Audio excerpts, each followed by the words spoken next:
আজি ইয়াতে উপস্থিত হৈছোঁ নিশ্চয় তাৰ এটা কাৰণ আছে আৰু সেই কাৰণটো হৈছে মই আজি এই স্কুলৰ পৰা বিদায় ল'বলৈ আহিছোঁ।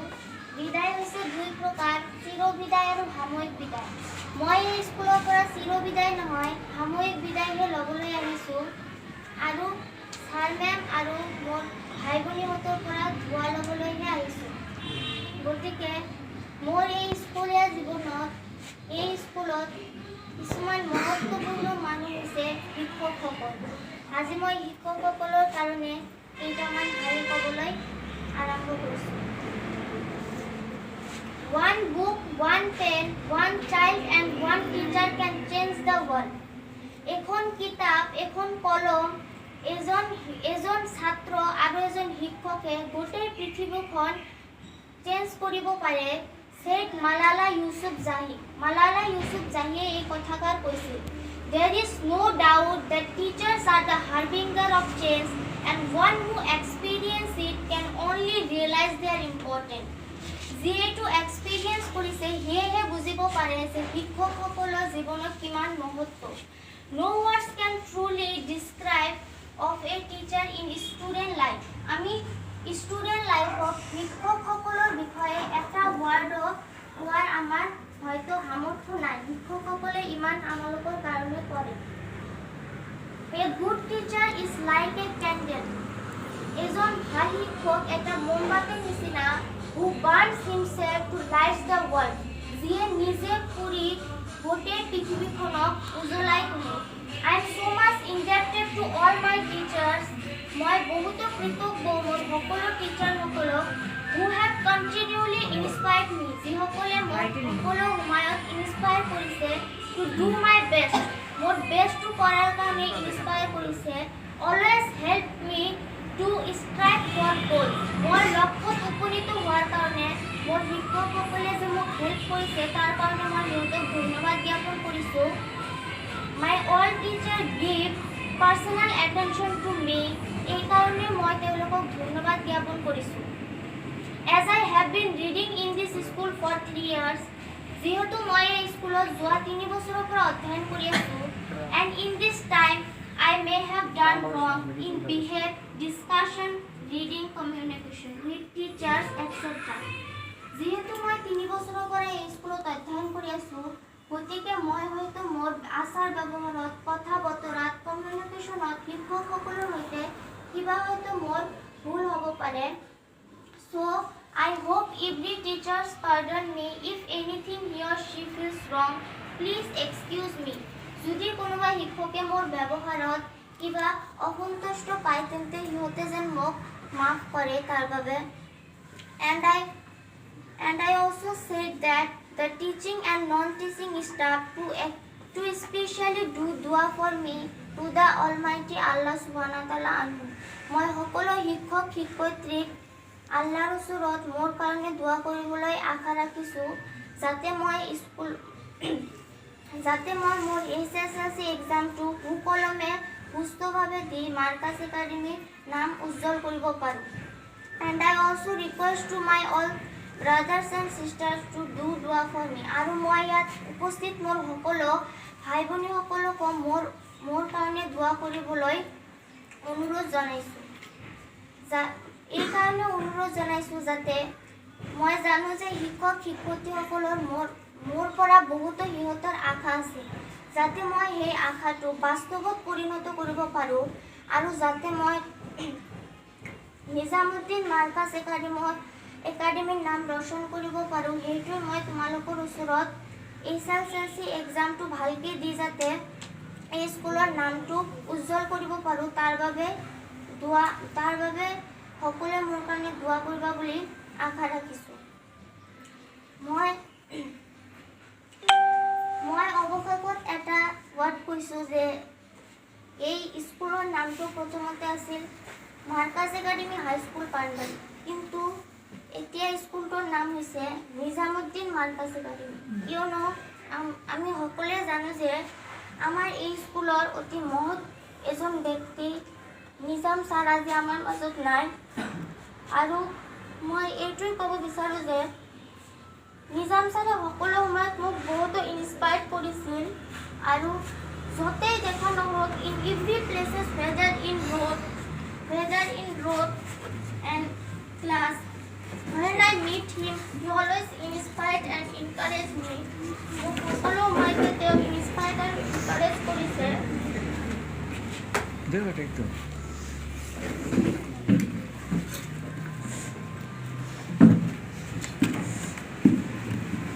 to make a good result for this school তেওঁ মোৰ কাৰণে এই কাৰণে ইমান ইনস্পায়াৰ কৰিছে যাতে মই নিজামুদ্দিন মাৰ্কাছ একাডেমীৰ নামটো উজ্জ্বল কৰিব পাৰোঁ আৰু তেওঁ মানুহৰ সন্মুখত বহুতো মোৰ কথা কৈছে যে ফাৰহানে 90+ পাব আৰু হয়তো আজি এইটো মোৰ দুৰ্ভাগ্য যে কি মই আজি তেখেতৰ পৰা দুৱাটো ল'ব নোৱাৰিলোঁ যে তেওঁ আগতে বহুতো মোৰ কাৰণে দোৱা কৰিছিল আৰু মানুহৰ সন্মুখতো কৈছিল যে ফাৰহানা মাৰ্কাছ একাডেমীত প্ৰাউড ফিল কৰাব মাৰ্কাছ একাডেমীৰ নামটো ৰচন কৰিব কিন্তু হয়তো এইটো মোৰ দুৰ্ভাগ্য যে আজি মই নিজাম ছাৰৰ ওচৰৰ পৰা আজিৰ দিনটোত তাৰ ওচৰৰ পৰা দোৱাটো ল'ব নোৱাৰিলোঁ যদিও তেখেতে মোৰ কাৰণে আগতে বহুতো দোৱা কৰিছে কিন্তু আজিৰ এই গুৰুত্বপূৰ্ণ দিনটোত মই তেখেতৰ পৰা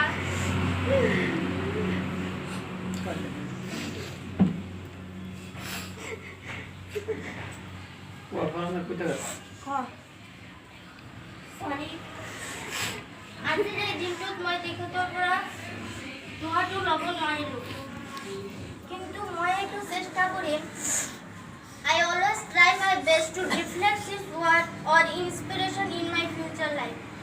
মই সদায় মোৰ বেষ্টটো ট্ৰাই কৰিম যাতে মই ছাৰৰ কথাখিনি ছাৰৰ শব্দবিলাক মোৰ ফিউচাৰ লাইফক ৰিফ্লেক্ট কৰিব পাৰোঁ প্ৰতিফলিত কৰিব পাৰোঁ সেইটো মই মোৰ বেষ্ট দি ট্ৰাই কৰিম যাতে ছাৰৰ কথাখিনি মই মোৰ ফিউচাৰ লাইফক প্ৰতিফলিত কৰিব পাৰোঁ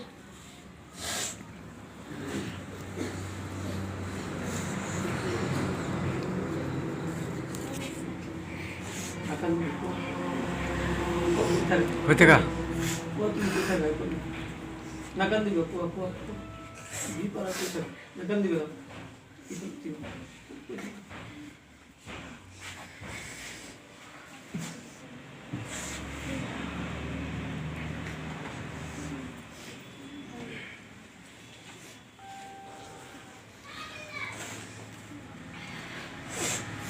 Sorry all of you কিন্তু ছাৰ এনেকুৱা এজন মহত্বপূৰ্ণ ব্যক্তি আছিল যে তেওঁ আজি ইয়াতে নাই গতিকে মই মোৰ চকু পানীটো ৰখিব নোৱাৰিলোঁ সেইকাৰণে মোৰ চকুৱে ওলাই গ'ল মই সকলোৰে ওচৰত এইটোৱেই দোৱা বিচাৰিম যে নিজাম ছাৰ য'তেই নাথাকক কিয় আল্লাহ যাতে তাক জান্নাত নসিব কৰে মে আল্লাহ give him জান্নাত পাৰাদিছ মই সকলো সময়ত এইটোৱেই দোৱা কৰিম যে আৰু তোমালোককো কৈ আছোঁ যে ছাৰৰ কাৰণে দোৱা কৰিবা যে ছাৰ যেন য'তেই নাথাকক ছাৰক যেন জান্নাত নসিব কৰে এইটোৱেই মই সকলোৰে ওচৰত দোৱা আৰু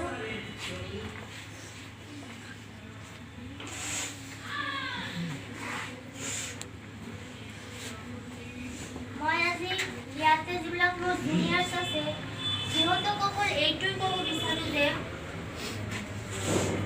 সদায় শিক্ষকসকলক ৰেচপেক্ট কৰিবা কাৰণ সন্মানটো হৈছে তোমাৰ যিমানে তুমি সন্মান কৰিবা সিমানেই তোমালৈ প্ৰতিফলিত হ'ব ডক্টৰ APJ আব্দুল কালামে কৈছিল Respect is like a mirror. The more you show it to other people, the more they will reflect it back. Respect to এনেকুৱা এটা বস্তু যে তুমি যিমানে এইটো বেলেগ মানুহক দেখুৱাবা বা টিচাৰসকলক দেখুৱাবা সিমানেই এই ৰেচপেক্টটো তোমালৈ প্ৰতিফলিত হ'ব মানে ইয়াৰ যিটো যিহেতু তুমি যদি শিক্ষকসকলক সন্মান কৰা তেন্তে শিক্ষকসকলে তোমাক ভাল পাব আৰু তোমাৰ কাৰণে দোৱা কৰিব কিয়নো শিক্ষকসকলৰ আৰু মা দেউতাকৰ দোৱাটো হৈছে আল্লাহৰ দৰবাৰত আগত গৈ যিটো চায় সেইটো হৈছে শিক্ষক আৰু মা দেউতাকৰ দোৱা গতিকে সদায় শিক্ষকসকলক ৰেসপেক্ট কৰিব লাগে আৰু তোমালোকৰ জীৱনত কিছুবা সময়ত দুখ আহে কিছুবা সময়ত সুখ আহে কিছুবা সময়ত উৎসাহিত হোৱা সকলে কিন্তু এইটো নহয় যে মাৰ্কস লৈ কেতিয়াবা মাৰ্কস লৈ দেখা যায় যে সকলে কি ই বেছি মাৰ্কস পাইছে দেখি তুমি দুখ হৈছা বা হি বেছি মাৰ্কস পাইছে হি সুখী কিন্তু তুমি কম মাৰ্কস পাইছা বুলি তুমি দুখী হোৱা কিন্তু এইটো নহয় লাইফটো কি এপিজে আব্দুল কালামে কৈছিল যে life is like a book লাইফটো জীৱনটো এটা কিতাপৰ দৰে some chapters sad কিছুমান চেপ্টাৰ তোমাৰ দুখীও হ'ব পাৰে some happy কিছুমান আনন্দৰ হ'ব পাৰে and some exciting কিছুমান উৎসাহৰ হ'ব পাৰে but if you never turn the page কিন্তু তুমি যদি সেই পেজটো ওলটাই নিদিয়া তুমি যদি দুখ পাইছা কিন্তু তুমি যদি সেই দুখৰ পেজতে থাকি যোৱা তেন্তে নহ'ব তোমাৰ পেজটো টাৰ্ণ কৰিব লাগিব you will never know that what the next chapter will তুমি যদি তোমাৰ পেজটো দুখৰ পেজটো যদি তুমি টাৰ্ণ নকৰা তেন্তে তুমি নুবুজিবা কি তোমাৰ দ্বিতীয় চেপ্টাৰটো আল্লাহ তাআলা তোমাৰ কাৰণে কি ৰিপোৰ্টস কৰি ৰাখিছে কি ৰাখিছে হেতু তোমাৰ কাৰণে সুখ হ'ব পাৰে বা উৎসাহৰ হ'ব পাৰে এক্সাইটিং হ'ব পাৰে গতিকে লাইফত দুখ সুখ সকলো আহিব কিন্তু এই বুলি নহয় যে দুখ আহিব দেখি দুখতে তোমাৰ থাকিব লাগিব দুখৰ চেপ্টাৰ যিটো আছে দুখৰ যিটো পেজ আছে সেইটো তোমাৰ টাৰ্ণ কৰিব লাগিব সেইটো টাৰ্ণ কৰি তোমাৰ আগুৱাই যাব লাগিব তেন্তেহে তুমি জীৱনত সাফল্য লাভ কৰিব পাৰিবা আৰু সপোন আমি সকলোৱে দেখোনে হা কথা কোৱা নকলে কি বুজিব সপোন সকলোৱে দেখোনে নাই কেনেকৈ দেখা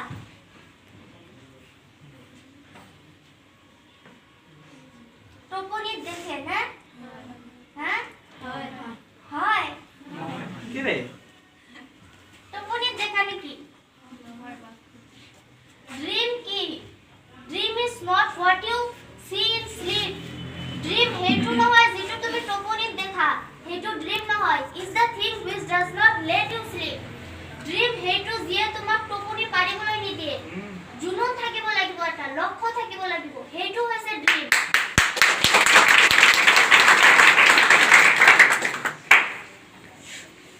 গতিকে ড্রিমটো সপোনত নহয় জাগি দেখিবা যিয়ে তোমাক শুবলৈ নিদিব হেতু হৈছে dream that is dream dream is not what you see in sleep হেতু ড্রিম নহয় ড্রিম হেতু যেটো তুমি জাগি দেখা যিয়ে তোমাক শুবলৈ নিদিয়ে দ্যাট ইজ ড্রিম আৰু মই ইয়াতে আৰু এজনৰ বিষয়ে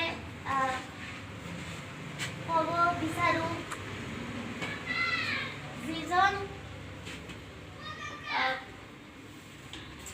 মোৰ জীৱনৰ বহুত এজন মহত্বপূৰ্ণ মানুহ আৰু সকলোৱে চিনি পোৱা মোৰ দেউতা তোমালোকৰ সকলোৰে প্ৰিন্সিপাল ছাৰ তাৰ বিষয়ে মই কিছুমান কথা ক'ব বিচাৰো যে এজ এ টিচাৰ তোমালোকে সকলোৱে জানা তেখেত কেনেকুৱা এজ এ টিচাৰ সকলোৱে জানা যে তেখেত কেনেকুৱা জানানে বাট এজ এ ফাদাৰ সকলোখিনি জানানে এজ এ ফাদাৰ জানা নেকি নহয় হা এজ এ ফাদাৰ জানা নেকি হা এজ এ ফাদাৰ তেও কেনেকুৱা সেইটো আজি মই অলপ কম কি I am the most luckiest girl to have you as my father মই বহুত ভাগ্যশালী যে মই তেখেতৰ নিচিনা দেউতা পাইছো My father is my first true love and my first best friend মোৰ দেউতা মোৰ জীৱনৰ প্ৰথম ভাল পোৱা আৰু মোৰ প্ৰথম ভাল বন্ধু My father always be my hero No one in this world can love a girl more than her father এই পৃথিৱীত এজন ছোৱালীক তাৰ দেউতাতকৈ আৰু কোনেও বেছি ভাল পাব নোৱাৰে Every girl may not be a queen to her husband but she is always a princess to her father এজন ছোৱালীয়ে হয়তো তেখেতৰ হাজবেণ্ডৰ ওচৰত হাজবেণ্ডৰ ওচৰত ৰাণী হ'বও নোৱাৰে, কিন্তু তাই সদায় দেউতাকৰ ওচৰত ৰাজকুমাৰী হৈ থাকে। The reason why daughters love their father the most is that there is at least one man in the world who will never hurt her. যে এজন ছোৱালীয়ে তাৰ দেউতাকক সকলোতকৈ বেছি ভাল পোৱাৰ কাৰণটো হৈছে যে এই পৃথিৱীত এজন দেউতাই যিয়ে তাৰ ছোৱালীক কেতিয়াও হাৰ্ট নকৰে, কেতিয়াও আঘাত নিদিয়ে। A father holds his daughter's hand for a short while, but he holds her heart forever. এজন দেউতাকে তাৰ ছোৱালীৰ হাতটো হয়তোবা খুব কম সময়ৰ কাৰণে ধৰে, যিমানলৈকে খোজ কঢ়া নিশিকে সিমানলৈকে ধৰে, কিন্তু তাৰ মনত সকলো সময়ত তাৰ ছোৱালীক ধৰি ৰাখে। My father gave me the greatest gift, and the gift is he believed in me. মোৰ দেউতাকে মোক সকলোতকৈ দামী উপহাৰ দিছে, আৰু সেই উপহাৰটো হৈছে মোৰ দেউতাকে মোৰ ওপৰত বিশ্বাস কৰে। আজি এই বিদায় সভাত মই মোৰ দেউতাকৰ কাৰণে কেইলাইনমান শায়ৰী ৰেডি কৰি আনিছোঁ, আৰু সেইটোৱে মই কোৱাৰ কাৰণে ৰেডি হৈছোঁ। तो मुझे रख दिया छाँव में, खुद जलते रहे धूप में। मुझे रख दिया छाँव में, खुद जलते रहे धूप में। मैंने देखा है एक फरिश्ते को अपने पापा के रूप में। कि इस परिवार की शान है आप, हमारी खुशियों की छाँव है आप। इस परिवार की शान है आप, हमारी खुशियों की छाँव है आप। रौनक है जिनके रहने से घर में, उस परिवार का नाम है आप। मेरी छोटी सी गलती पर दुनिया उंगली उठाती है। मेरी छोटी सी गलती पर दुनिया उंगली उठाती है, पर मेरी पापा की आवाज़ उसे माफ़ कर हमेशा नई राह दिखाती है।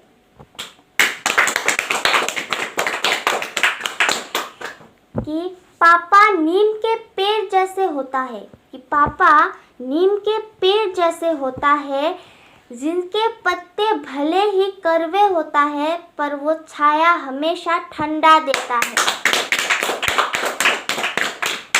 कि मैं এই শায়ৰীটো যে কৈছোঁ ইয়াৰ এটা महत्वपूर्ण মিনিং আছে कि पापा नीम के पेड़ जैसे होता है। किয় मैं नीम के पेड़ৰ লগত এইটো कंपेयर কৰিছোঁ देवताকক कि नीम के पेड़ के जो पत्ते हैं वो कड़वे होता है, कि हमारे पापा भी कैसे होता है, कड़वे होता है। क्यों मैंने बोला कड़वे? क्योंकि वो हमारे साथ बहुत स्ट्रिक्ट होता है। हमारे पापा जो है बहुत स्ट्रिक्ट होता है। वो क्या करते हैं, कभी कभी उनके सामने हमें बहुत सी रूल्स और रेगुलेशन मान के चलना होता है, क्योंकि वो जो बातें बोलते हैं वो बहुत कड़वे कड़वे होता है। कुछ एडवाइस देता है बच्चों के लिए, कहते हैं ये पापा क्या बोल रहा है, मतलब कुछ कड़वे होता है हमारे लिए, और बहुत स्ट्रिक्ट भी होता है, और कभी कभी हमारे साथ बहुत रूडली बिहेव करता है, मतलब बहुत गुस्सा करता है। तो ये बात नहीं है कि वो गुस्सा करते हैं, एडवाइस देता है, इनसे हमें बुरा नहीं लगना चाहिए, ये अच्छा है। क्योंकि जो वो एडवाइस देता है, मतलब वो जो एडवाइस देता है वो सच्चा होता है। उनकी एडवाइस के मुताबिक हम सबको चलना चाहिए। मैं अपने जूनियर्स को इसीलिए ये कह रही हूँ क्योंकि कभी कभी वो अपने पापा पर गुस्सा करते हैं। ये नहीं, गुस्सा नहीं, वो जो हमें एडवाइस देता है, उनके सामने जो हमें रूल्स मान के चलना होता है वो अच्छा होता है, वो हमें डिसिप्लिन सिखाते हैं। तो वो जो होता है ना, उनके एडवाइस के मुताबिक चलना चाहिए, तो हमें हमेशा एक अच्छी राह ही मिलेगी। कि मैं अपने पापा को और एक चीज़ के साथ कंपेयर करना चाहूँगी, वो है आँख। बहुत ही कीमती चीज़ होता है ना? बहुत ही कीमती चीज़ होता है आँख, क्योंकि हम सबकी आँख है, इसीलिए हम अच्छा या बुरा, सामने क्या है या फिर पीछे क्या है, वो सारा सब कुछ हम देख सकते हैं। अच्छा भला का हम देख सकते हैं कि क्या हो रहा है, हमारे सामने क्या हो रहा है, पीछे क्या हो रहा है। तो अपने पापा को मैं आँखों के साथ इसीलिए कंपेयर करना चाहूँगी, क्योंकि जिन लोगों की आँख होते हैं वो हमेशा सही रास्ते से जाता है, वो सीधा रास्ता पकड़ता है, कभी टेढ़ा रास्ता नहीं पकड़ता है। वो हमेशा जो सही रास्ता हो, जो सीधा हो, वही पकड़ता है, टेढ़ा कभी नहीं पकड़ता है। जो अंधे लोग हैं वो कैसे होता है, वो एक लकीरे के या फिर लोगों के सहारे के बिना वो चल नहीं सकता है। बट हमारे जिनके आँख है वो क्या है, सीधा जो रास्ता दिख रहा है उसमें ही चलेगा, सामने गड्ढर है तो वो देख के चलेगा। इसीलिए मैं अपने पापा को आँख के साथ इसीलिए कंपेयर करना चाहूँगी, क्योंकि हमारे पापा हमें हमेशा सही रास्ता दिखाता है। अगर सामने गड्ढर हो तो उसमें कहता है कि बेटा साइड से जाओ। इसीलिए उनको मैं आँखों के साथ कंपेयर करना चाहूँगी। पीछे कुछ गलत हो रहा है, सामने कुछ गलत हो रहा है, वो हमसे बच के रहने को कहते हैं। जो अंधे लोग हैं, मतलब जिनके पापा नहीं है, वो थोड़ा सा, मैं ये नहीं कह रही हूँ कि वो भी सही रास्ता से नहीं चलता है, मैं ये नहीं कह रही हूँ, बट थोड़ा सा कम ज़्यादा होता है पापा का असर, मतलब थोड़ा सा कम ज़्यादा होता है। तो वो ना एक आग की तरह ही होता है जो हमें सब समय बचा के रखता है। सो मैं अपने जूनियर्स को यही कहना चाहूँगी कि हमेशा अपने पापा को रिस्पेक्ट करो। मैं भी उनसे बहुत प्यार करती हूँ और मैं जितना मुझसे हो सकता है मैं उनको उतना ज़्यादा रिस्पेक्ट करती हूँ। और तुम सबको कह रही हूँ कि उन्हें रिस्पेक्ट करो, भले ही वो करवे बातें बोलता है, एडवाइस देता है, रूल्स मान के चलने को कहता है, बट जो एडवाइस देता है दैट इज़ वेरी ट्रू, वो बहुत सच्चा होता है। सो एवरीवन, सब लोग अपने पापा को रिस्पेक्ट करो और उनके एडवाइस के मुताबिक ही चलो। तो मैंने और एक शायरी रेडी किया है अपने टीचर्स के लिए, वो है, टीचर्स ज्ञान की छाया है, टीचर्स ज्ञान की छाया है, टीचर्स के बिना भला किसने विद्या पाया है। टीचर्स तो वो महान व्यक्ति है जिसने हमें जीना सिखाया है।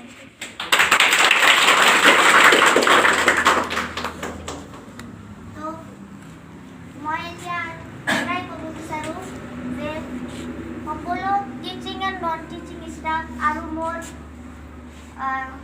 মৰমৰ ভাই ভনীহঁতে যাতে মোৰ SSLC এক্সামটো সুস্থভাৱে সুকলমে দিব পাৰোঁ, তাৰ বাবে সকলোৱে মোৰ ওচৰত, সকলোৱে আল্লাহৰ ওচৰত মোৰ কাৰণে দোৱা ৰাখিব।